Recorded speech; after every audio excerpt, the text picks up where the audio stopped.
Welcome children's. ये हमारा जो चैप्टर है वो चल रहा है केमिकल काइनेटिक्स और ये हमारा 6th पार्ट है उसका। ठीक है, केमिकल काइनेटिक्स में अब हम क्या देखने जा रहे हैं? अब हम देखने जा रहे हैं order of reaction. Order of reaction क्या होता है? ठीक है, तो डेफिनेशन है द सम ऑफ कोफिशिएंट और पावर ऑफ रिएक्टिंग स्पीसीज। सबसे पहला जो यहाँ इंपॉर्टेंट वर्ड है वो है सम। सम ऑफ कोफिशिएंट और power of reacting species. Sum होना चाहिए किसका? कोफिशिएंट का। किसका? रिएक्टिंग स्पीसीज का। That are involve in the rate equation. Key word यहां पर यह है रेट इक्वेशन। ठीक है ना, rate equation of the reaction. Reaction के रेट इक्वेशन में जो भी कोफिशिएंट यूज होते हैं, रेट इक्वेशन में, रिएक्शन के रेट इक्वेशन में जो रिएक्टिंग स्पीसीज के जो भी कोफिशिएंट यूज होते हैं उन कोफिशिएंट के सम को हम बोलते हैं ऑर्डर ऑफ रिएक्शन। देखते हैं, समझते हैं इसे। जैसे हमारी एक रिएक्शन है, एक रिएक्शन है हमारी जिसमें हमने ए रिएक्टेंट लिया, बी रिएक्टेंट लिया और इससे हम एक प्रोडक्ट बना रहे हैं सी। ए के ए मोल्स लिए, बी के हमने बी मोल्स लिए, सी के सी मोल्स का फॉर्मेशन हो रहा है। तो अगर हम इसके लिए रेट इक्वेशन लिखेंगे तो रेट इक्वेशन आपको मालूम है कैसे लिखी जाती है? एक्सपेरिमेंटल होती है। ये एक्सपेरिमेंट करके देखा जाता है, एक्सपेरिमेंट करके देखा जाता है कि ए के कंसंट्रेशन पर किस तरीके से रेट ऑफ रिएक्शन डिपेंड करता है। ठीक है, बी के कंसंट्रेशन पर रेट ऑफ रिएक्शन कैसे डिपेंड करता है, और जैसे भी डिपेंड करता है उसकी पावर को ऊपर चढ़ा दिया जाता है। जैसे हमने ये कह दिया एक्स और वाई। ये एक्स और वाई ए और बी के बराबर भी हो सकते हैं और नहीं भी हो सकते हैं। ये इसके बराबर भी हो सकते हैं और नहीं भी हो सकते हैं। ठीक है, ये बराबर कब होंगे? ये बराबर तब होंगे जब आपकी सिंपल रिएक्शन होगी या कॉम्प्लेक्स रिएक्शन होगी। ठीक है, उसमें आपके बराबर हो सकते हैं। लेकिन कभी भी अगर आपकी एक कॉम्प्लेक्स रिएक्शन होती है, कॉम्प्लेक्स रिएक्शन होती है तो उसमें आपको मालूम है कि रिएक्शन मैकेनिज्म होती है। मैकेनिज्म में जो सबसे स्लो स्टेप होता है उसमें जो रिएक्टेंट प्रेजेंट रहते हैं और उनके आगे जो स्टिचोमेट्रिक कोफिशिएंट लगा रहता है उसी को हम इस पावर पर चढ़ाते हैं। ठीक है, सिंपल रिएक्शन में ये हमेशा बराबर होंगे, ये हमेशा बराबर होंगे। कॉम्प्लेक्स रिएक्शन में ये बराबर हो भी सकते हैं और नहीं हो सकते हैं। एक्स और वाई ए और बी के बराबर हो भी सकते हैं और नहीं भी हो सकते हैं। लेकिन सिंपल रिएक्शन है तो ये हमेशा बराबर होंगे, ए और बी के हमेशा बराबर होंगे। अब इन दोनों का अगर हम सम कर देते हैं तो हमें मिलती है x और प्लस वाई। अगर हम इसका सम कर देते हैं तो हमें जो मिलता है उसे हम बोलते हैं order of reaction. Order of reaction, पूरी रिएक्शन का ये ऑर्डर हो जाएगा। मतलब पूरी रिएक्शन जो रहेगी उसके कंसंट्रेशन, रिएक्टेंट के कंसंट्रेशन पर पूरी रिएक्शन का रेट कैसे डिपेंड करेगा। ऑर्डर रिस्पेक्ट में भी होता है। जैसे मैं ये बोल दूं कि order with respect to A के रिस्पेक्ट में ऑर्डर क्या होगा? तो A के रिस्पेक्ट में ऑर्डर होगा X, सिर्फ X। और B के रिस्पेक्ट में ऑर्डर क्या हो जाएगा? तो B के रिस्पेक्ट में ऑर्डर हो जाएगा Y। तो एक होती है ओवरऑल ऑर्डर ऑफ रिएक्शन या सिंपली ऑर्डर ऑफ रिएक्शन, वो दोनों के सम के बराबर होती है। और किसी के रिस्पेक्ट में, किसी रिएक्टिंग स्पीसीज के रिस्पेक्ट में भी आपका ऑर्डर होता है। तो ये ऑर्डर आपका दो टाइप का होता है। ठीक है भाई, अब देखिए यहां पर एक बात क्लियरली हमें समझना है कि एक्चुअल में जो एक्चुअल रिएक्शन होती है, एक्चुअल रिएक्शन होती है, ये रिएक्शन दे रखी है। इस रिएक्शन के आगे जो स्टिचोमेट्रिक कोफिशिएंट लगे रहते हैं, यानी ये जो नंबर लगे रहते हैं, उन्हें हम बोलते हैं, क्या बोलते हैं? स्टिचियोमेट्रिक कोफिशिएंट। इन्हें हम बोलते हैं स्टिचोमेट्रिक कोफिशिएंट। पर अगर हमारे पास एक कॉम्प्लेक्स रिएक्शन है, हमारे पास एक कॉम्प्लेक्स रिएक्शन है, कौन सी कॉम्प्लेक्स रिएक्शन है? चलिए एक कॉम्प्लेक्स रिएक्शन हम उठा लेते हैं जो हम पहले भी देख चुके हैं। NO2 plus Br2 gives 2NO2Br, 2NO2। आपको मालूम है ये जो कॉम्प्लेक्स रिएक्शन होती है इसमें आपके मैकेनिज्म में दो स्टेप्स होते हैं। ये कॉम्प्लेक्स रिएक्शन है, यहाँ दो स्टेप होते हैं, दो स्टेप होते हैं। देखिए इसके लिए अगर मैं लॉ ऑफ मास एक्शन लिखूं, law of mass action, law of mass action के अकॉर्डिंग अगर मैं इसका रेट लिखूं तो रेट कैसा हो जाएगा? रेट हो जाएगा K NO2 की पावर पर 2 और Br2 की पावर पर 1। यानी ऑर्डर ऑफ रिएक्शन में इसके हिसाब से निकालूं तो ऑर्डर ऑफ रिएक्शन कितनी निकलेगी? तो ऑर्डर ऑफ रिएक्शन निकलेगी हमारी 2 + 1 यानी कि 3। ऑर्डर ऑफ रिएक्शन 3 निकलेगी। पर जैसा कि हमें मालूम है कॉम्प्लेक्स रिएक्शन है, और ये कॉम्प्लेक्स रिएक्शन है तो जो स्टिचोमेट्रिक कोफिशिएंट जो आगे लगे हुए हैं उनको ही ऐड करने पर आपका कभी भी आपको क्या नहीं मिलेगा? ओवरऑल ऑर्डर ऑफ रिएक्शन नहीं मिलेगा, वो गलत हो जाएगा। तो इसके लिए हमें रेट लॉ लगाना पड़ेगा। रेट लॉ और लॉ ऑफ मास एक्शन यहाँ एक दूसरे को एग्री नहीं करते हैं। तो हम यहाँ पर लगाते हैं इसे भाई, तो हमने ये लगाया NO2 plus Br2 gives NO2Br, NO2Br plus यहाँ पर एक आ गया Br। अब ये जो, या Br2, चलिए ये Br2 हमने ये लिख लिया है, ठीक है। अब हम लोग यहाँ पर क्या करते हैं कि ये जो NO2Br2 है, इससे एक और NO2 की रिएक्शन कराते हैं, NO2Br2, इसके साथ में एक और रिएक्शन कराए। जब एक और रिएक्शन कराएंगे तो यहाँ पर 2NO2Br का फॉर्मेशन हो जाएगा, ठीक है भाई। अब हमने यहाँ पर ये देखा कि ये स्लो स्टेप होता है, this is slow step, slow step. तो अगर हम यहाँ पर इस रिएक्शन के लिए रेट लिखते हैं तो rate is equals to K NO2 की पावर 1 और Br2 की पावर भी कितना हो जाएगा, 1 हो जाएगा। सपोज करो अगर ऐसा हो गया, ठीक है ना, तो ये हो जाएगा। तो यहां पर अगर हम ऑर्डर ऑफ रिएक्शन को लिखेंगे, यहां पर अगर हम ऑर्डर ऑफ रिएक्शन को लिखेंगे, दोनों की पावर 1 1 हो गया, ठीक है ना, ये दिख नहीं रहा होगा, थोड़ा सा नीचे। तो अगर यहां पर हम ऑर्डर को लिखें तो ऑर्डर ऑफ रिएक्शन जो निकल कर आएगा वो कितना निकल कर आएगा, 1 + 1 यानी कि 2 निकल कर आएगा। This is order of reaction. और सही ऑर्डर ऑफ रिएक्शन यही वाला होता है, ये वाला नहीं होता है, लॉ ऑफ मास एक्शन के अकॉर्डिंग नहीं होता है, ये वाला होता है आपका, ठीक है भाई। चलिए अब देखिए क्या है, यहां पर देखिए ये जो यूज किए हैं ना आपने, ये क्या ये आपने यहां के मेन रिएक्शन के आपने कोफिशिएंट उठाए? नहीं, ये कोफिशिएंट आपने कौन से उठाए हैं, ये कौन से उठाए हैं, जो सिंपल स्टेप था या जो स्लो स्टेप था, जो स्लो स्टेप था, जो रेट डिटरमाइनिंग स्टेप था, वहां के स्टिचोमेट्रिक कोफिशिएंट को आपने यहां पर उठाया है ना। तो यहां पर अब जो स्लो स्टेप रहता है, रेट डिटरमाइनिंग स्टेप रहता है, उसके जो स्टिचोमेट्रिक कोफिशिएंट को हम उठाते हैं तो उसे हम बोलते हैं एक्चुअल कोफिशिएंट, एक्चुअल कोफिशिएंट।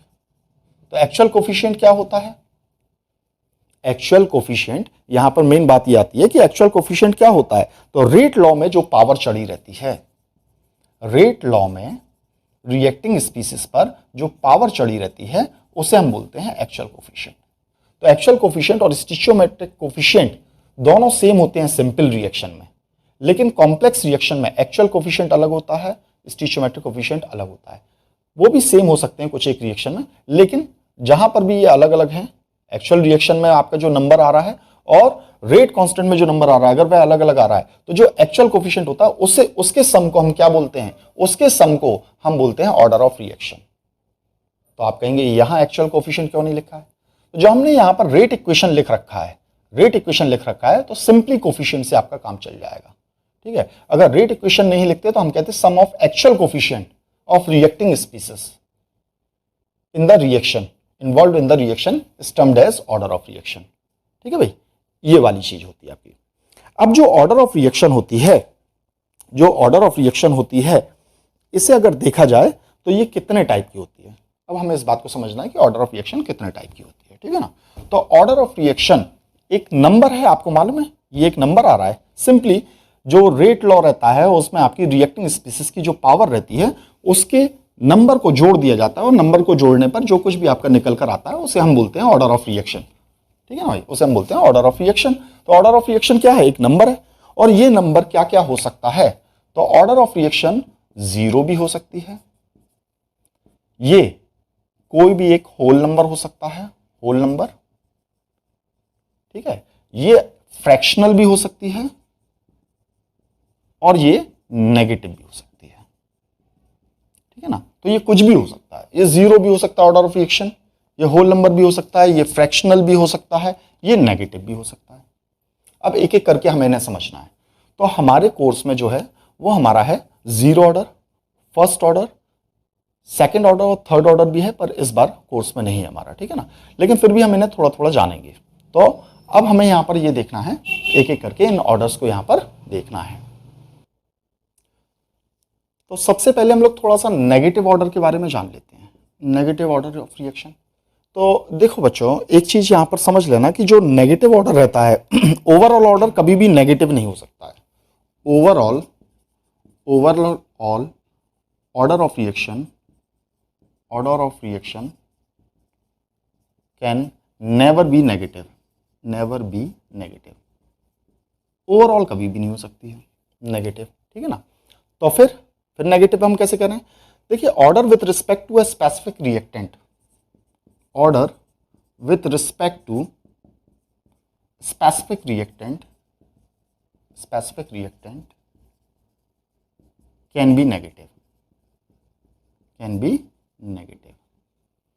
कोई एक स्पेसिफिक रिएक्टेंट अगर होता है तो उसके रिस्पेक्ट में ऑर्डर आपका नेगेटिव हो सकता है। जैसे एक छोटा सा हम एग्जांपल लेते हैं कि हमने CO लिया, कार्बन मोनोऑक्साइड, और हमने इसमें ऑक्सीजन डाली और ये कार्बन डाइऑक्साइड का फॉर्मेशन किया, हाफ ऑक्सीजन डाली, चलिए इसे 2 कर लेते हैं, ठीक है, तो ये हो गया आपका, तो 2CO2 का फॉर्मेशन होगा।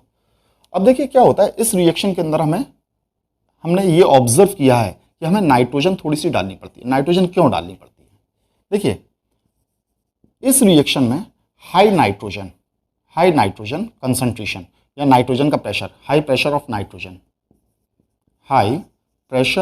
नाइट्रोजन रखना पड़ता है।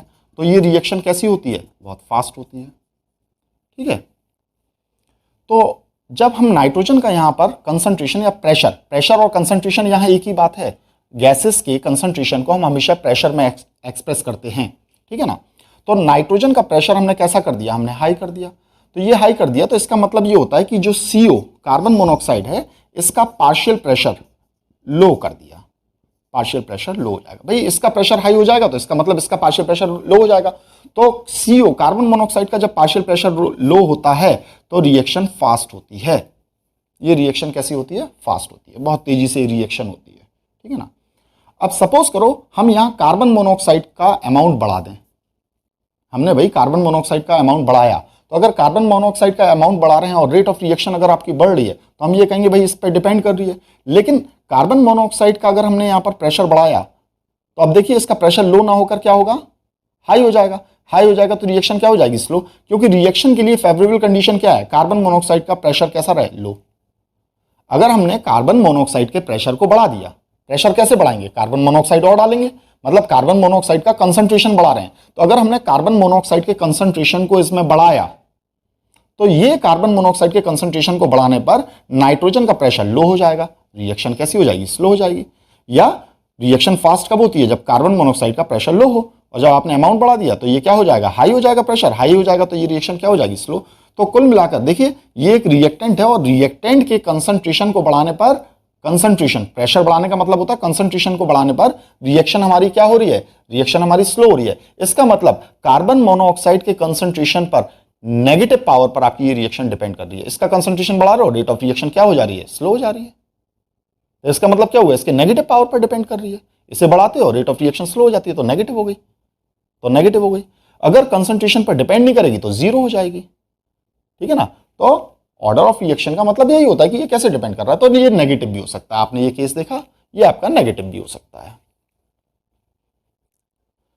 तो अब हम लोगों को क्या करना है? इसके बाद में हम लोगों ने नेगेटिव समझ लिया, ऑल्दो ये हमारे कोर्स में कवर नहीं है। तो अब इसके बाद में हम देखेंगे zero order, first order, second order और कुछ एक फ्रैक्शनल ऑर्डर, थर्ड ऑर्डर को भी देखेंगे और कुछ एक फ्रैक्शनल ऑर्डर की रिएक्शन को भी हम लोग यहाँ पर देखेंगे। तो ऑर्डर ऑफ रिएक्शन की हम टाइप देखने जा रहे हैं अब।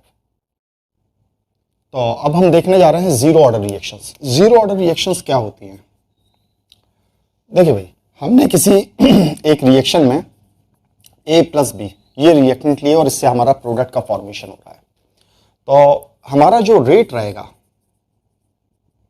ये हमारा A की कंसंट्रेशन और B के कंसंट्रेशन पर डिपेंड नहीं करेगा। 0 0 इनके कंसंट्रेशन पर डिपेंड नहीं करेगा। यानी A का कंसंट्रेशन हम चाहे जितना बढ़ाते हैं रेट उतना ही रहे, B का कंसंट्रेशन चाहे जितना बढ़ाते हैं रेट उतना ही रहे, उतने ही रेट से आपकी रिएक्शन होती रहे। यानी रेट ऑफ रिएक्शन इनके मोलर कंसंट्रेशन, रिएक्टेंट के मोलर कंसंट्रेशन पर डिपेंड नहीं करे, ठीक है। तो हम कहते हैं कि वह जीरो ऑर्डर रिएक्शन है। किसी भी रिएक्टेंट के कंसंट्रेशन, मोलर कंसंट्रेशन पर रेट डिपेंड ना करे, ठीक है ना। जैसे हमारा रेट ऑफ रिएक्शन है R के, हमने A को 2A कर दिया, डबल कर दिया कंसंट्रेशन, 2B कर दिया हमने, ठीक है, डबल कर दिया, तो अभी हमारा रेट कितना रहे? रेट R का R ही रहे। तो हम इसे कहते हैं जीरो ऑर्डर रिएक्शन। रेट हमारा R ही रहे, इस पर कोई डिपेंड ही ना करे, ठीक है, रेट ऑफ रिएक्शन बढ़े ही नहीं, ठीक है। जैसे फॉर एग्जाम्पल इस बात को समझना कि जैसे सपोज करो हमारा एक पेड़ उगता है, पेड़ उगाते हैं हम, तो पेड़ के लिए हमें क्या चाहिए? फर्टिलाइजर चाहिए। फर्टिलाइजर क्या होते हैं? वहाँ रिएक्टेंट के फॉर्म में होते हैं, ठीक है। अब हमने क्या किया कि हमने ये सोचा कि बहुत ज़्यादा फर्टिलाइजर डाल दें, एक दिन में पेड़ बड़ा हो जाए, एक दिन में हम आम खा लें, है ना। क्या ऐसा होता है? नहीं होता है। जिस रेट से उसे बढ़ना है उसी रेट से वह बढ़ेगा, ठीक है। तो मतलब ये तो खैर कोई रिएक्शन नहीं हुई, ये तो एक फिनोमेना है, मैंने आपको फॉर एग्जाम्पल बताया। लेकिन इतना समझ लीजिए इसके एग्जाम्पल कौन कौन से होते हैं। जितनी भी फोटोकेमिकल रिएक्शन होती हैं, जितनी भी फोटोकेमिकल रिएक्शन होती हैं, व्हाट आर फोटोकेमिकल रिएक्शन? ऐसी रिएक्शन जो लाइट की प्रेजेंस में होती हैं, सनलाइट की प्रेजेंस में होती हैं, उन्हें हम बोलते हैं फोटोकेमिकल रिएक्शंस, ठीक है ना। इनकी जनरली इनके अंदर क्या होता है, इनके अंदर फ्री रेडिकल मैकेनिज्म होता है, फ्री रेडिकल मैकेनिज्म होता है इनके अंदर, ठीक है ना। तो हम ये कह सकते हैं फ्री रेडिकल मैकेनिज्म वाली जो रिएक्शंस रहती हैं वो आपकी जीरो ऑर्डर रिएक्शन होती है। फ्री रेडिकल मैकेनिज्म ये आपको ऑर्गेनिक केमिस्ट्री में देखने को मिलेगा। जैसे इसका example halogenation of alkenes, alkenes का हैलोजिनेशन, ठीक है ना। जैसे एक एल्केन लिया हमने CH4 और हमने इसमें ये Cl2 डाला सनलाइट की प्रेजेंस में। अगर सनलाइट नहीं होगी तो ये रिएक्शन होगी नहीं, ये रिएक्शन होगी नहीं। अगर सनलाइट नहीं होगी तो ये रिएक्शन नहीं होगी, ठीक है। सनलाइट कर दिया, हमने सोचा CH4 बढ़ा दें या Cl2 बढ़ा दें तो हमारी रेट ऑफ रिएक्शन बढ़ जाए, बिल्कुल नहीं बढ़ेगी। जिस रेट से होता है हैलोजिनेशन उसी रेट से होगा। इन्हें बढ़ाने से और कम करने से प्रोडक्ट का मेजर अमाउंट, यानी आपका जो प्रोडक्ट होता है वो प्रोडक्ट का डिफरेंट आपको मिल सकता है। मोनो हैलोजिनेटेड मिल सकता है, क्लोरीन हमने ज्यादा कर दी, मोनो आपका मल्टी हैलोजिनेटेड मिल जाएगा आपका ये, ठीक है। और अगर हमने क्लोरीन को कम कर दिया, CH4 को ज्यादा कर दिया, तो आपका ये मोनो हैलोजिनेटेड यहाँ पर प्रोडक्ट आपको मिल जाएगा। ये सब ऑर्गेनिक केमिस्ट्री में हम लोग देखेंगे, ठीक है भाई। तो जितनी भी फोटोकेमिकल रिएक्शंस हैं, ठीक है, वो सब जीरो ऑर्डर रिएक्शन होती हैं। क्या नॉन फोटोकेमिकल रिएक्शंस भी होती हैं zero order? Non photochemical reactions भी जीरो ऑर्डर होती हैं, बिल्कुल होती हैं। नॉन फोटोकेमिकल रिएक्शंस भी आपकी क्या होती हैं, ये भी जीरो ऑर्डर रिएक्शन हो सकती हैं। जैसे कि फॉर एग्जांपल देखिए, हेबस प्रोसेस से हम अमोनिया बनाते थे। अब जस्ट हम अमोनिया को क्या करें, तोड़ें, इसका डिकम्पोजिशन करें। इसका डिकम्पोजिशन करेंगे तो N2 + 3H2 आपको ये मिलेगा।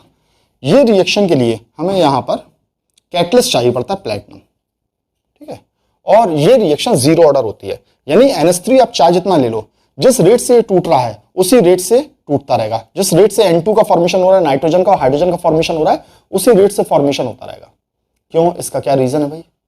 तो देखो, ऐसा है कि अमोनिया के टूटने के लिए बहुत जरूरी ये होता है कि अमोनिया के मॉलिक्यूल्स, ये जो प्लेटिनम हमने व्हाइट गोल्ड लिया है ना, इसके सरफेस पर जाकर लगे। जब ये इसके सरफेस पर जाकर लगेंगे तभी आपके ये टूट पाएंगे, तभी इनका डिकम्पोजिशन हो पाएगा, ठीक है, तभी इनका डिकम्पोजिशन हो पाएगा। अब सरफेस एरिया तो इसका फिक्स्ड है, तो एक अमोनिया का मॉलिक्यूल आकर लगा या इतने अमोनिया के मॉलिक्यूल्स आकर लगे, फिर आपके ये टूटेंगे, और जब ये टूटेंगे तब सरफेस खाली होगा, तब दूसरा लग पाएगा। जब वो हटेगा तब तीसरा लग पाएगा, जब वो हटेगा तब चौथा लग पाएगा, ठीक है ना। तो यहां पर क्योंकि सरफेस एरिया फिक्स्ड है, तो अमोनिया हम कितनी ज्यादा ले लेते हैं उससे रेट ऑफ रिएक्शन पे फर्क नहीं पड़ता है, उससे फर्क नहीं पड़ता है भाई। सरफेस एरिया तो उतना ही है ना। हाँ, अगर सरफेस एरिया अमोनिया को बढ़ाने से अगर बढ़ रहा होता तो फिर बहुत ही अच्छी बात थी, हमें प्लेटिनम फ्री में मिलता रहता, ठीक है ना। तो अमोनियम कितना भी ले लें, यहाँ पर रेट ऑफ रिएक्शन जिस रेट से चलेगी उसी रेट से चलेगी। तो यहाँ पर रेट अगर हम लिखेंगे तो रेट इज टू क्या हो जाएगा, K NH3 का कंसंट्रेशन 0, ये हो गया 0, इस पर डिपेंड ही नहीं करेगा। और क्या होता है, HI, इसका डिकम्पोजिशन हम कर दें, ये H2 में और I2 में टूटता है। ये भी गोल्ड के सरफेस पर होती है ये रिएक्शन। क्या है, नॉन फोटोकेमिकल, मतलब यहां पर कोई सनलाइट वगैरह की जरूरत नहीं है, ठीक है ना। तो ये मेटेलिक सरफेस पर आपकी रिएक्शन हो रही है, और ये क्या हो रही है, ये जीरो ऑर्डर रिएक्शन है। तो ये इस टाइप की जीरो ऑर्डर रिएक्शन होती है। 2-3 एग्जांपल्स आपको यहां पर याद करना पड़ेंगे, 2-4 एग्जांपल, एक एग्जांपल फोटोकेमिकल का, 2 एग्जांपल नॉन फोटोकेमिकल रिएक्शन के, इन्हें आप याद रख लीजिएगा, ठीक है। अब हम देखने जा रहे हैं फर्स्ट ऑर्डर रिएक्शन, हम देखने जा रहे हैं फर्स्ट ऑर्डर रिएक्शन। अब फर्स्ट ऑर्डर रिएक्शन क्या होती है, हमारा ये है रिएक्टेंट A + B, हमने ये लिया और इससे आपका प्रोडक्ट का फॉर्मेशन हो रहा है। तो इसके लिए रेट लॉ क्या बनेगा, रेट लॉ बनेगा K A⁻1 B⁻0। इन दोनों का सम, जितने भी रिएक्टेंट हैं उन सबका सम कुल मिलाकर 1 के बराबर होना चाहिए, ठीक है। तो ऐसा भी बन सकता है, या फिर हमारा ये ऐसा भी बन सकता है, rate is equals to K A⁻0 या B⁻1। कुल मिलाकर इन दोनों का सम कितना आना चाहिए, 1 आना चाहिए फर्स्ट ऑर्डर रिएक्शन के लिए, ठीक है भाई। कभी कभी रिएक्शन में आपका एक रिएक्टेंट भी दिया हो सकता है, ए से प्रोडक्ट का फॉर्मेशन हो रहा है, तो रेट इज इक्वल्स टू क्या हो जाएगा, K A⁻1 1 पर डिपेंड करे। अब प्रैक्टिकली हमें मालूम कैसे चलेगा कि ये A⁻1 पर डिपेंड कर रहा है, कंसंट्रेशन की 1 पावर पर डिपेंड कर रहा है 2। तो देखो बेटा, मैंने आपको ये बताया था ये रेट लॉ कैसे निकलता है, एक्सपेरिमेंटली निकलता है, तो एक्सपेरिमेंट करके देखा जाता है।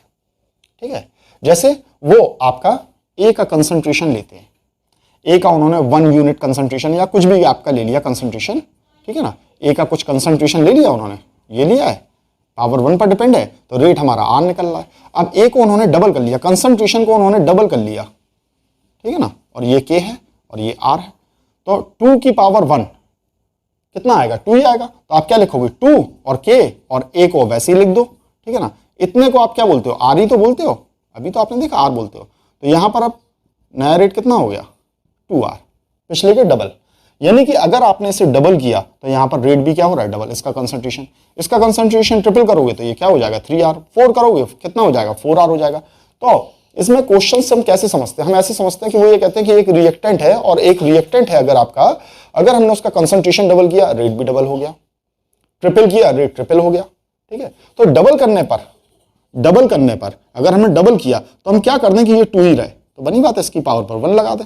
हमने ट्रिपल किया तो हम क्या कर दें कि ये 3 रहे, तो 3 की पावर 1 ये कर दें, ठीक है ना। तो इस तरीके से हम रेट निकालते हैं। अब इसके कुछ एक एग्जाम्पल देखते हैं, एग्जाम्पल क्या क्या होते हैं फर्स्ट ऑर्डर रिएक्शन के। तो देखिए, वही हमारा अमोनियम नाइट्रेट का अमोनियम NH4NO2 अमोनियम नाइट्राइट, इसका अगर हम डिकम्पोजिशन करें तो इसका डिकम्पोजिशन करेंगे तो कैसे होगा, ये N2 और ये हमें मिला 2H2, ये मिल गया 2H2, फर्स्ट ऑर्डर रिएक्शन। ये क्या है, ये फर्स्ट ऑर्डर रिएक्शन है। हाइड्रोजन पेरोक्साइड लिया H2O2, इसका भी हम डिकम्पोजिशन करें तो हमें क्या मिलेगा, H2 मिलेगा और हाफ O2 मिलेगा, ठीक है। इसका भी हाइड्रोजन पेरोक्साइड का डिकम्पोजिशन, ये भी क्या होता है, first order reaction. Thionyl chloride SO2Cl2, इसका हम डिकम्पोजिशन करें, SO2 में टूटेगा और Cl2 में टूटेगा, क्या होगी, ये भी आपकी क्या होगी, फर्स्ट ऑर्डर रिएक्शन होगी। N2O5 ये हमने लिया, इसका हमने डिकम्पोजिशन किया, जब हम इसका डिकम्पोजिशन करते हैं तो 2NO2 मिलता है हमें, 2NO2 और प्लस हाफ O2 मिलता है आपका। तो इसका भी डिकम्पोजिशन जो रहता है वो फर्स्ट ऑर्डर रिएक्शन होता है। तो ये फर्स्ट ऑर्डर रिएक्शन के 2-4 एग्जाम्पल हैं जो आपको याद रखना है, ठीक है। अब इसके बाद हम देखते हैं सेकंड ऑर्डर रिएक्शन। तो अब सेकंड ऑर्डर रिएक्शन क्या होती है, जैसे हमारा ये रिएक्टेंट और ये क्या बनाता है, ये प्रोडक्ट बनाता है। तो यहां पर अगर हम रेट इक्वेशन लिखें तो रेट इक्वेशन क्या रहेगी, कि जितने भी रिएक्टेंट हैं उन सबके पावर का सम कितना होना चाहिए, 2 निकलना चाहिए, उन सबकी पावर का सम 2 निकलना चाहिए, तो हम उसे बोलते हैं सेकंड ऑर्डर रिएक्शन, ठीक है ना। ये ऐसा भी हो सकता है, या फिर ये कैसा हो सकता है, R इज इक्वल्स टू के ए की पावर, चलिए इसे मैं यहां लिख देता हूं, R इज इक्वल्स टू के ए की पावर 2 और B की पावर 0, ऐसा भी हो सकता है केस, ठीक है ना भाई। या एक ही रिएक्टेंट हो, उसकी 2 पावर पर डिपेंड करे आपका ये, ठीक है। तो हम इसे बोलते हैं सेकंड ऑर्डर रिएक्शन, ठीक है। अब देखिए सेकंड ऑर्डर रिएक्शन हम कैसे पहचानेंगे, भाई ये इसकी पावर 2 पर डिपेंड कर रहा है, 1 पर डिपेंड कर रहा है, कितने पर डिपेंड कर रहा है, ये हम कैसे पहचानेंगे, ठीक है। जैसे B है ही नहीं है तो हमने B को हटा दिया। तो देखो बेटा क्या होता है, हमने A का कुछ हमने लिया कंसंट्रेशन, कोई एक कंसंट्रेशन लिया हमने कोई एक कंसंट्रेशन लिया और रेट इसका R निकल रहा है। अगर हमने इसे डबल कर दिया, हम कैसे पहचानेंगे कि भाई इसकी पावर 2 पर डिपेंड कर रहा है या 1 पर डिपेंड कर रहा है, प्रैक्टिकली हम कैसे पहचानेंगे। तो अगर हम इसका कंसंट्रेशन डबल कर देते हैं और रेट अगर आपका 4 टाइम्स हो जाता है, कितना हो जाता है, 4 टाइम्स हो जाता है, तो हम क्या कहेंगे, हम ये कहेंगे कि ये भाई A जो है A की पावर 2 आएगा। कैसे, देखें भाई हमने डबल किया, अब हम ऐसा क्या कर दें कि ये 4 आए, तो बनी बात है 2 लगा दें। देखिए 2 2 सा क्या हो जाएगा 4, 4 के और ये लिख दिया हमने A टू द पावर 2, ठीक है। इतने को हम क्या कहते थे, इतने को R कहते थे, तो हमारी रेट ऑफ रिएक्शन कितनी हो गई, ये 4R हो गई, ठीक है, 4 टाइम्स हो गई, ठीक। तो इस तरीके का वो देते हैं, वो ये कहते हैं ट्रिपल कर दिया, तो बताइए रेट कितना हो जाएगा। तो अगर हम इसे ट्रिपल कर देते हैं, R इज इक्वल्स टू के, हमने ट्रिपल कर दिया A का कंसंट्रेशन, ठीक है। तो अब रेट ऑफ रिएक्शन अगर 9 टाइम्स हो जाती है, कितनी हो जाती है रेट ऑफ रिएक्शन, सारे रिएक्टेंट जितने भी रिएक्टेंट्स आपके प्रेजेंट है, अगर आपको उसका डबल कर देते हो और रेट ऑफ रिएक्शन 4 टाइम्स हो जाती है, तो इसका मतलब order of reaction, overall order of reaction 4 है, सॉरी 2 है, सेकंड ऑर्डर रिएक्शन है। और अगर हम सारे रिएक्टेंट का कंसंट्रेशन अगर हम ट्रिपल कर देते हैं और ट्रिपल करने पर रेट ऑफ रिएक्शन अगर 9 टाइम्स हो जाती है, तो हम कहते हैं वो सेकंड ऑर्डर रिएक्शन। देखें कैसे 9 टाइम्स, हमने 3 कर दिया, 3 का स्क्वायर कितना होता है 9 होता है, 9 के और हमने ये लिख दिया, इतने को हम क्या बोलते थे, इतने को हम R बोलते हैं, तो हमारा नया रेट क्या हो जाएगा 9R, ये हो जाएगा। तो हम कुछ इस तरीके से पहचानते हैं, हम इसे पहचानते हैं, ठीक है ना। जैसे इसमें सपोज करो मैंने ये बोल दिया, अब इस वाले केस में देख लें, इसे हमने डबल कर दिया 2a, इसकी पावर 1 पर डिपेंड करता है, और b को हमने उतना ही रखा, b को हमने उतना ही रखा। अब मैं ये बात कर रहा हूं किसके, विद रिस्पेक्ट के। ओवरऑल ऑर्डर ऑफ रिएक्शन तो आपकी 2 रहेगी, लेकिन a के रिस्पेक्ट में आपकी ऑर्डर ऑफ रिएक्शन 1 रहेगी। कैसे? देखो हमने इसे a रखा था, इसे b रखा था, इसका कुछ कंसंट्रेशन रखा, इसका कुछ कंसंट्रेशन रखा, रेट ऑफ रिएक्शन r है। अब हमने a को डबल कर दिया, a को डबल करने पर 2k, a का कंसंट्रेशन वही है, b का कंसंट्रेशन वही है, ठीक है। अब रेट ऑफ रिएक्शन कितनी निकल रही है, 2, इतने को हम क्या बोलते हैं, r बोलते हैं, तो ये 2r निकल रही है, ठीक है ना। अब हमने क्या किया, हमने ये किया कि a के कंसंट्रेशन को हमने पहले के बराबर ही रखा, यही रखा, इतना ही रखा, ठीक है ना। और b के कंसंट्रेशन को हमने डबल कर दिया, और b का कंसंट्रेशन डबल करने पर हमने ये देखा रेट ऑफ रिएक्शन, अब देखो ये भी 1 है, तो ये निकलेगा 2k, a की पावर 1 और b की पावर 1, तो अभी भी इतने को हम क्या कहते हैं, r, तो अभी भी ये 2r है। तो देखो अगर इसे डबल करने पर रेट भी आपका डबल हो रहा है, जैसे कि आपने देखा इसे डबल करने पर रेट भी हमारा डबल हो रहा है, इसे डबल करने पर भी रेट हमारा डबल कर रहा है, मतलब दोनों डबल करने पर डबल, ट्रिपल करने पर ट्रिपल, तो इसका मतलब इसकी पावर पर क्या आएगा, 1। इसे भी डबल करने पर ये डबल हो रहा है, इसका मतलब इसकी पावर पर क्या आएगा, 1।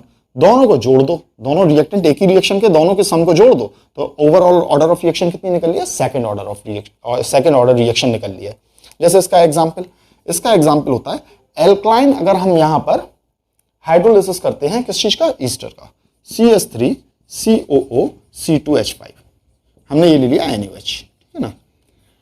अब यहां पर क्या हो जाएगा, ये बन जाएगा CH3 COO Na, और ये बन गया हमारा C2H5OH, ये OH इसके साथ चला गया, Na इसके साथ चला गया, ठीक है ना। तो ये हमारा बन गया। अब यहां रेट क्या निकलेगा, rate is equals to K CH3 COO C2H5 के कंसंट्रेशन 1 पर डिपेंड कर रहा है, और NaOH के कंसंट्रेशन भी 1 पर आपका डिपेंड कर रहा है। तो ओवरऑल क्या होगा, ऑर्डर ऑफ रिएक्शन आपकी सेकंड हो जाएगी, overall order of reaction second हो जाएगी, 2 हो जाएगी, ठीक है। ये प्रैक्टिकली कर ही हम चेक करेंगे, प्रैक्टिकल से ही आपका ये निकलता है, इसे कितना बढ़ाने पर ये कितना बढ़ेगा, इसे घटाने पर कितना घटेगा, ठीक है ना। ये प्रैक्टिकल आपको मिलता है, तो ये इसका एग्जाम्पल है। तो अब हम देख रहे हैं किस चीज को, थर्ड ऑर्डर रिएक्शन को देख रहे हैं, या फिर एक काम करते हैं, थर्ड ऑर्डर रिएक्शन से पहले थोड़ी सी एक एक्सरसाइज करके देख लेते हैं हम लोग कि हम लोग इसे कैसे समझे कैसे नहीं समझे। तो मैं इसे हटा दे रहा हूं अभी आपके लिए।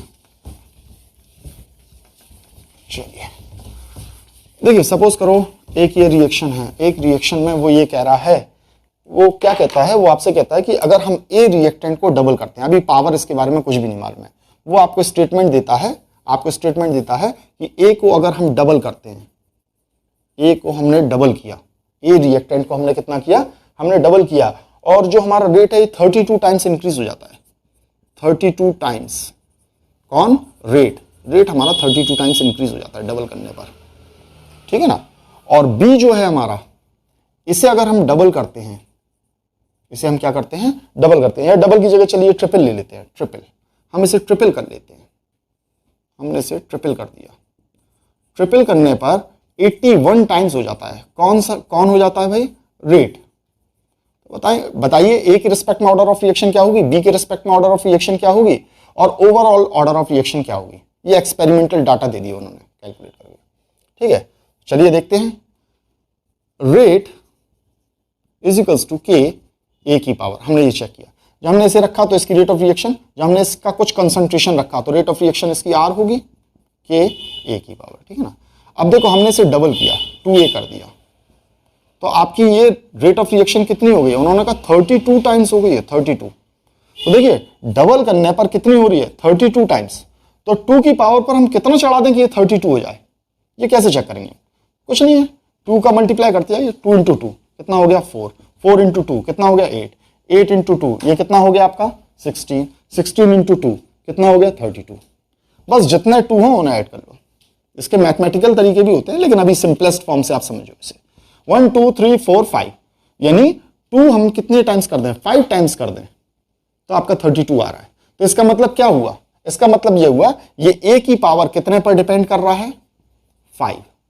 तो ऑर्डर ऑफ रिएक्शन a के रिस्पेक्ट में कितना है, 5 है, a के रिस्पेक्ट में कितना है, 5 है। चलिए अब b को देखते हैं, b को वो कह रहा है ट्रिपल कर दो। अगर आपने 3b कर दिया, इसे ट्रिपल कर दिया, 3b कर दिया आपने, ठीक है। तो रेट ऑफ रिएक्शन वो ये कहता है कितना टाइम्स हो जाती है, 81 टाइम्स हो जाती है। अब क्या किया जाए, तो 3 पर हम क्या कर दें कि ये 81 हो जाए, 3 पर हम क्या कर दें कि ये 81 हो जाए, बिल्कुल वही मेथड। 3 इंटू 3 कितना होता है 9, 9 इंटू 3 कितना होता है 27, 27 इंटू 3 कितना होता है 81। देखिए 1 2 3 4, तो यानी 3 की पावर पर 4 लगा दें, मतलब बी के रिस्पेक्ट में ऑर्डर ऑफ रिएक्शन कितना है 4 है, ठीक है।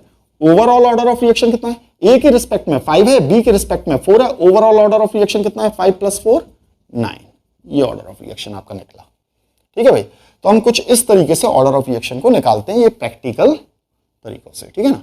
अब हम देखेंगे थर्ड ऑर्डर रिएक्शन को। Third order reaction, third order reaction में हमारा ये रिएक्टेंट लिया A + B, इसने कुछ प्रोडक्ट बनाया, ठीक है। चलिए C को भी रख देते हैं यहाँ पर +C, इसने कुछ प्रोडक्ट बनाया। तो देखिए रेट इज इक्वल्स टू क्या हो जाएगा K, A की पावर 1 B की पावर 1 C की पावर 1, या क्या हो सकता है, कर सकते हो तो आप लोग, A की पावर ये 2 हो सकता है, B की पावर 1 हो सकता है, तो C की पावर डेफिनेटली 0 हो जाएगा, क्योंकि इन सब का सम 3 के बराबर होना चाहिए, है ना। या फिर आपका क्या हो सकता है R is equals to K, A की पावर आपका 3 हो सकता है, B की पावर 0 हो गया, B पे डिपेंड ही नहीं कर रहा, तो C पे भी डिपेंड नहीं कर रहा है, क्योंकि ओवरऑल कितना होना चाहिए 3 होना चाहिए। और ये सब पता कैसे लगाएंगे हम, फिर से वही बात, एक्सपेरिमेंटली पता लगाएंगे। कैसे पता लगाएंगे, जैसे हमने ये कह दिया इस वाले केस में देखें कि हमने A को डबल कर दिया, A को हमने कितना कर दिया 2A कर दिया, और जो हमारा रेट है, ठीक है, रेट जो है हमारा वो कितना हो जाता है, वो 8 टाइम्स हो जाता है, ठीक है। तो 2 की पावर पर हम क्या चढ़ा दें कि ये 8 हो जाए, तो 2 इंटू 2 4, 4 इंटू 2 8 हो गया आपका, यानी कुल मिलाकर 3 चढ़ा देते, इसका मतलब A की कितनी पावर 3 पावर पर आपका ये डिपेंड कर रहा है। A के रिस्पेक्ट में ये आपका ऑर्डर क्या है, कितना है 3 है, और डबल करने पर आपका अगर ये 4 टाइम्स ही हो रहा है, अगर ये डबल करने पर A को डबल करने पर अगर आपका ये 4 टाइम्स ही हो रही है रेट ऑफ रिएक्शन, तो बनी बात है 2 की पावर 2 होगी, यानी A पर आपका कितना, A की 2 पावर पर डिपेंड कर रहा है कौन, रेट, ठीक है। चलिए तो समझ में आ गई होगी ये वाली बात। अब हम देखते हैं इसके कुछ एक एग्जाम्पल, ठीक है ना। तो एग्जाम्पल होते हैं जैसे 2NO + O2 गिव्स 2NO2। अभी हम लोग ने इसका क्या देखा था, एक हमने ऑर्डर वगैरह मैकेनिज्म वगैरह भी देखी थी, है ना। 2NO + Br2 गिव्स 2NOBr, ठीक है। ये वाली एक रिएक्शन हो गई, एक हो गई NO + H2, ठीक है, और इसने क्या किया, इसने N2 बनाया और क्या बनाया H2O बनाया, ठीक है ना। नेक्स्ट रिएक्शन हो गई है FeCl3 + SnCl2 gives FeCl2 + SnCl4, 2 करना पड़ेगा इसे, ठीक है ना। तो ये सब रिएक्शन, ये आपके एग्जाम्पल होते हैं, किसके एग्जाम्पल होते हैं, ये थर्ड ऑर्डर रिएक्शन के एग्जाम्पल होते हैं। अब हम देखते हैं किस चीज को, फ्रैक्शनल ऑर्डर को। अब हम इसके बाद में देखेंगे फ्रैक्शनल ऑर्डर को। तो फ्रैक्शनल ऑर्डर ऑफ रिएक्शन इसमें इस बात को याद रखिएगा कि फ्रैक्शनल ऑर्डर वाली जितनी भी रिएक्शन होती हैं वो सारी की सारी कॉम्प्लेक्स रिएक्शन होती हैं। All reaction of fractional order और कॉम्प्लेक्स रिएक्शन, ये हमेशा कॉम्प्लेक्स रिएक्शन होंगी। क्यों कॉम्प्लेक्स रिएक्शन होंगी, इस बात को जरा समझिएगा। किसी भी रिएक्शन के अंदर अगर हम रिएक्शन को लिखते हैं तो वहां पर हमारा क्या चीज अलाउड नहीं रहती है, फ्रैक्शन में लिखना अलाउड नहीं रहता है, ठीक है ना। होल नंबर में हम लिखते हैं स्टिचोमेट्रिक कोफिशिएंट को, है ना, तो होल नंबर में हम ले रहे हैं तो फ्रैक्शनल कैसे हो सकती है। इसीलिए जितनी भी रिएक्शन रहती है फ्रैक्शनल ऑर्डर वाली वो सारी की सारी क्या होती है, वो होती है आपकी कॉम्प्लेक्स रिएक्शन वाली बात है। मैकेनिज्म में ऐसा कुछ आ रहा होगा, ठीक है। तो जैसे एग्जाम्पल होता है H2 + Br2 गिव्स 2HBr। अगर हम इसमें देखें तो रेट प्रैक्टिकली हमने ये चेक किया, इसका रेट कितना निकला, rate is equals to K, H2 की पावर तो 1 रहा, Br2 की पावर यहां पर हो गया हाफ, ठीक है ना। तो ओवरऑल ऑर्डर ऑफ रिएक्शन निकाला तो 1 + हाफ कितना हो गया 1.5, है ना, कितना हो गया 1.5। तो आपका ये कैसा निकल रहा है, ये फ्रैक्शन निकल रहा है, ठीक है ना, ये आपका फ्रैक्शन निकल रहा है। दूसरा हम देखें यहां पर होता है जैसे CO + Cl2, ठीक है, CO + Cl2, तो ये देता है COCl2, ये दे दिया, कोबाल्ट नहीं है, कार्बन मोनोऑक्साइड है, ठीक है ना, ये हमारा हो गया। अब देखिए रेट इज इक्वल्स टू यहाँ पर क्या हो जाएगा K CO की पावर वही हो जाएगा 1 और Cl2 की पावर कितना हो जाएगा, हाफ हो जाएगा, ये हाफ हो जाएगा। नेक्स्ट होता है हमारा, ये लिया, इसे कार्बोनाइल क्लोराइड कहते हैं, कार्बोनाइल क्लोराइड। ठीक है, चलिए CH3CHO यानी हमने ले लिया एसीटल्डिहाइड, और इस एसीटल्डिहाइड को हमने रिएक्शन कराई तो ये आपका मीथेन में कन्वर्ट हो गया CH4 ये, और आपकी ये कार्बन मोनोऑक्साइड अलग निकल गई। ठीक है, ये कार्बन मोनोऑक्साइड अलग निकल गई। तो इसमें आपका जो एसीटल्डिहाइड रहता है CH3CHO, इस पर कितना डिपेंड करता है रेट, 3/2 रेट जो रहेगा 3/2 पर डिपेंड करेगा। तो ये भी क्या है, फ्रैक्शनल ऑर्डर है, ये भी 1.5 निकला। ठीक है, तो दिस इज योर एसीटल्डिहाइड। तो ये आपके यहाँ पर एग्जाम्पल हुए किस चीज के, ये एग्जाम्पल हुए आपके फ्रैक्शनल ऑर्डर ऑफ रिएक्शन के।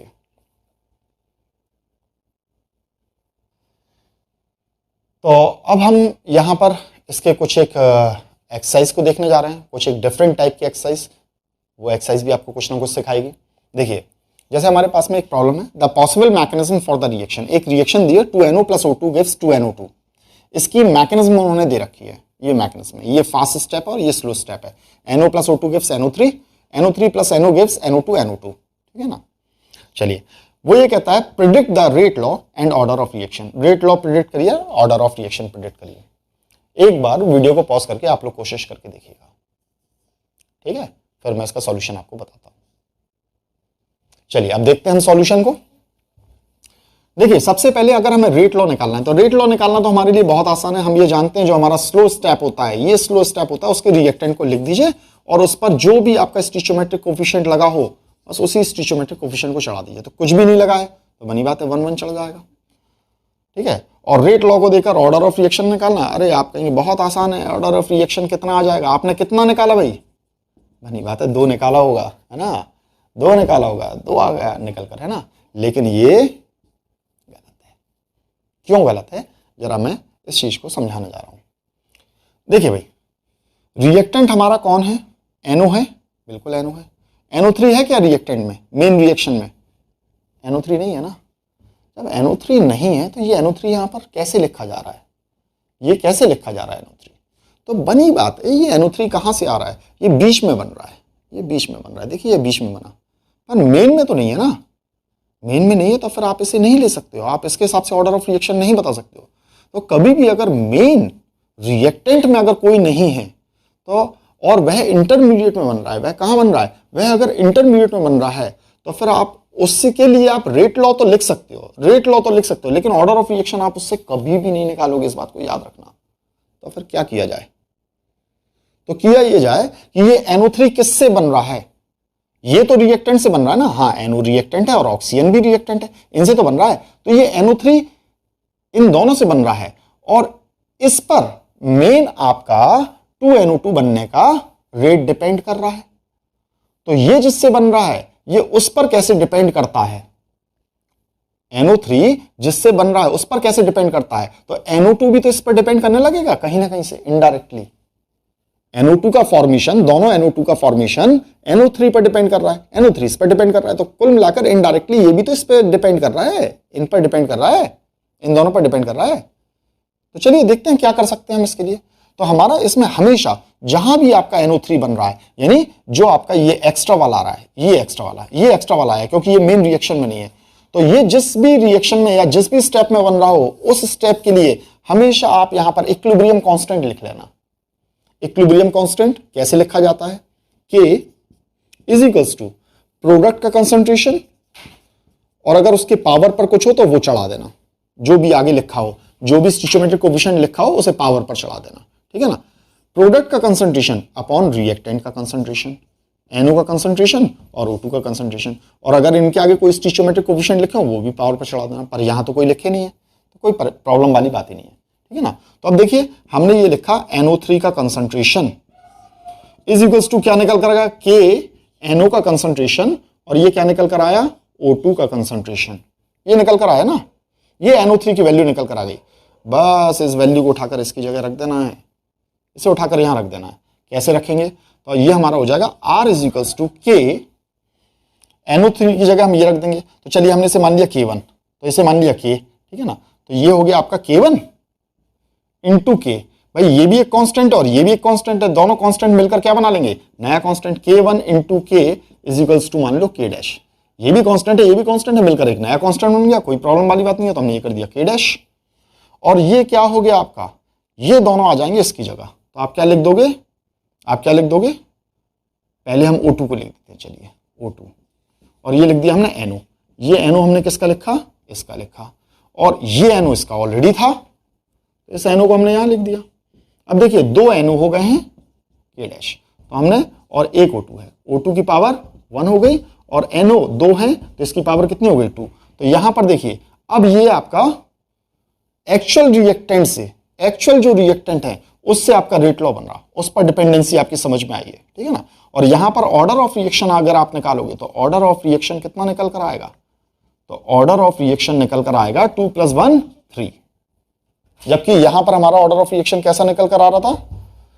तो देखिए रेट लॉ तो यही रहेगा, लेकिन ऑर्डर ऑफ रिएक्शन यहां से नहीं निकाल पाओगे, क्योंकि मेन रिएक्शन में NO3 तो कहीं है ही नहीं, NO3 तो कहीं है ही नहीं।